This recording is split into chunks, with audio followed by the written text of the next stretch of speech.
So my fiance Lloyd and I have been living in the Philippines for about a month now.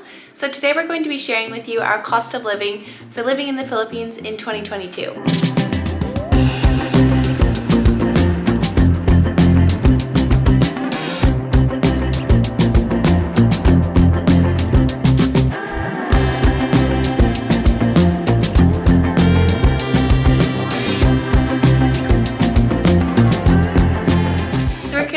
At the moment. We've spent a little bit of time here. We've also been in El Nido as well, so we've got a pretty good idea of the cost of living, but a lot of the prices we're going to be giving to you today are based on our experience here in Siargao. So one thing we've noticed about the Philippines is accommodation is more expensive than in Vietnam and Thailand. I'm not sure why, because a lot of other things are a bit cheaper, as you'll see later in the video, but this is the best place we found here in Surigao, and it costs around 40 Australian dollars, which is about 1,500 Filipino pesos.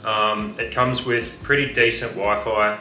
It's pretty big, as you can see. There's a balcony, comes with free water as well, and a little kitchen, which is really good. But we've struggled to find anything this good a value in the Philippines. When we're in El Nido, the cheapest we could find was about $55, $60, and it wasn't as good a quality as this. So that's one thing to note. It is a little bit more expensive for accommodation here. We were paying like $25 in Thailand and Vietnam, as opposed to the minimum here, $45.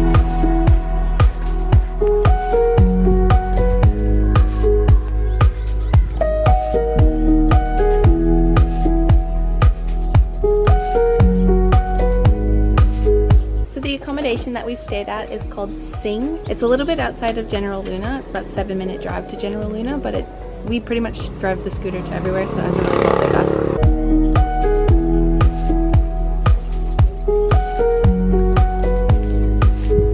So this is the scooter we rented.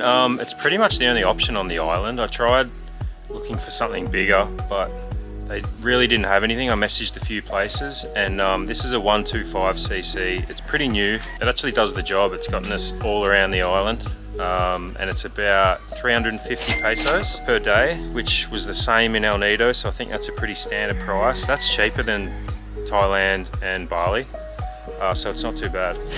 Does it rub me in? No. Almost. Yeah? Yeah.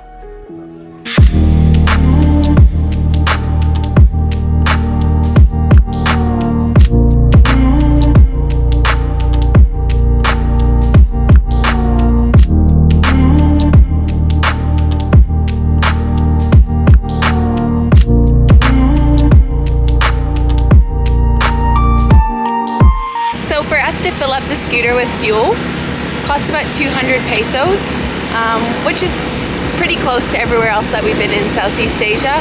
A little bit more expensive, I think.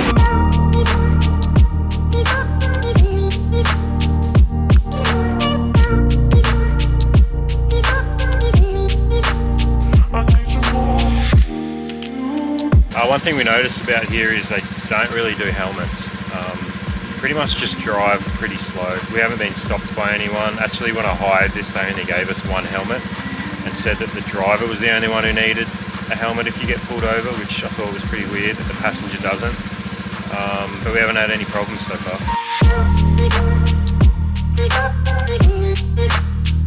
So I just got my hair cut at the local barber here. I think he did a pretty good job.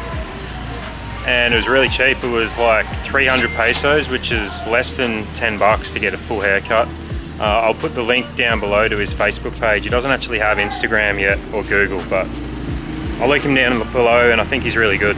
Come see him if you need a haircut here in Siargao.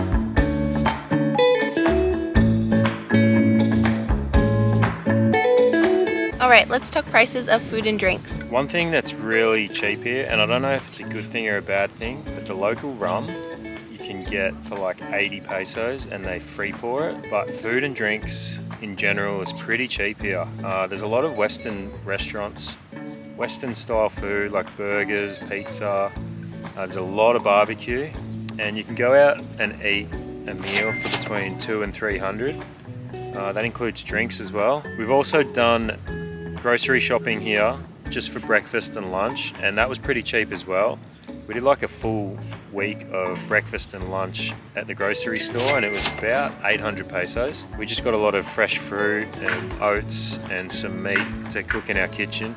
So you can definitely live cheap here as far as eating and drinking, and if you want to go out and have a few beers, they're cheap as well. So another expense you might have is your SIM cards. As you probably know from our previous videos, we actually use Olafly, which is an eSIM, which we can use in all different countries that we're traveling through Asia. But when we got here, we did buy a SIM card just as a backup for Wi-Fi, because the Wi-Fi is pretty spotty here.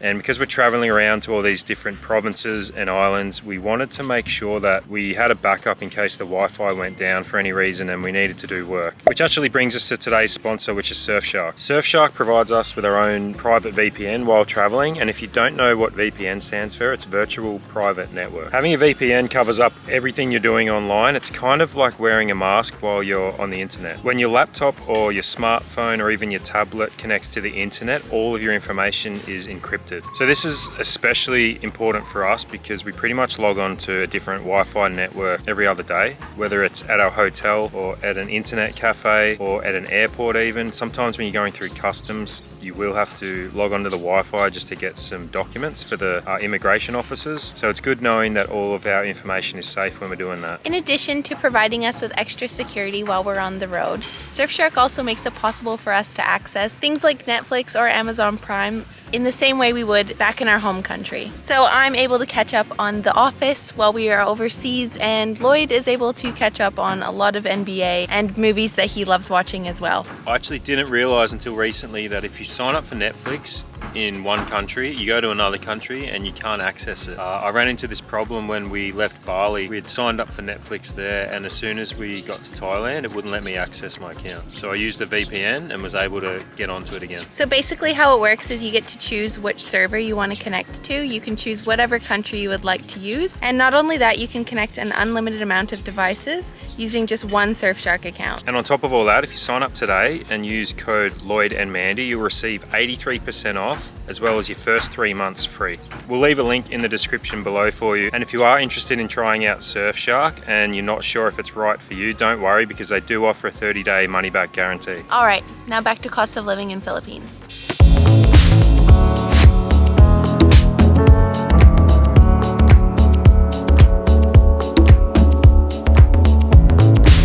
There is another way of getting around if you're someone who doesn't want to ride a motorbike or a scooter. There's these little three-wheel tuk-tuk things. They're called tricycles. They're really cheap. You can get from like one end of the island to the other for 100 pesos. One more cost maybe you want to work into your cost of living if you are coming to the Philippines is maybe yoga. It's something that we prioritize when we are going to different places. We have gone to a number of different yoga studios here. The cost is between 300 and 400 pesos per class, depending on where you're going to. Here in Siargao, there's only one yoga studio open at the moment, and that was 400 pesos for a drop-in, which is pretty standard for across the board, but even a little bit cheaper than a lot of the places we went to in Bali. There's a couple different ways you can get to Siargao. You can fly into Manila and just get a direct flight from Manila. That's going to cost you at least 6,000 pesos, but it's the easiest way to get here. You can take a boat from Manila, but that's going to take a couple days. And that's going to cost you about 2,000 pesos. Otherwise, you can fly to Cebu and take a flight from there. It's going to cost around the same as flying direct from Manila. Or you can take another boat from Cebu as well, which is a bit shorter, but it still takes quite a while because it's a slow ferry. Another cost that you probably will have while you are in Philippines is laundry. So laundry cost us 300 pesos for up to 5 kilos, which is pretty standard and reasonable. They washed it, hung it up, and folded everything for us. We love getting our laundry done. So if you want to do any activities like tours, we actually did the island hopping tour. We did a private one. You can see the link to the video here. That cost us 2,700 pesos each, which was quite expensive.